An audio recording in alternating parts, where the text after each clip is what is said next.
చాలామంది నేను కూడా గమనించానండి. చాలామంది ఏం చెప్తారంటే, మనం కేస్ తీసుకునేటప్పుడు, "సార్ నాకు దగ్గొస్తుంది సార్" అంటారు. ఆ దగ్గు ఎక్కువ ఏం చేస్తే ఎక్కువవుతుంది అంటే, కొంతమంది నడవడం అంటారు, కొంతమంది చలి అంటారు, కొంతమంది స్వీట్స్ తినడం కూడా అంటారనమాట.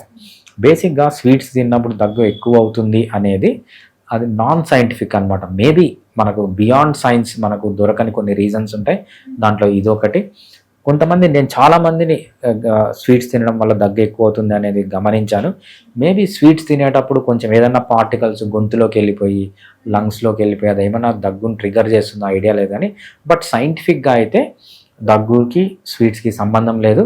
బట్ ఇటువంటి దానికి గూడా అంటే సైన్స్‌కు సంబంధించి, సైన్స్‌కు ఎక్స్‌ప్లెయిన్ చేయలేని విషయాలకు గూడా హోమియోపతిలో చాలా మంచి మెడిసిన్స్ ఉన్నాయి. స్పెసిఫిక్ మెడిసిన్స్ ఉన్నాయి హోమియోపతిలో. దగ్గు గన స్వీట్స్ తినడం వల్లొస్తే ఈ మెడిసిన్ ఇయ్యండి అని ఉంటుంది. అటువంటి మెడిసిన్ నేను తప్పకుండా ఇస్తాను వీళ్ళకి.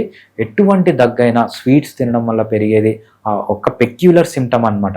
ఆ సింప్టమ్స్‌కి స్పెసిఫిక్ డ్రగ్స్ ఉన్నాయి. ఆ డ్రగ్స్ ఇస్తే వెంటనే వీళ్ళకి దగ్గనేది తగ్గిపోతుంది.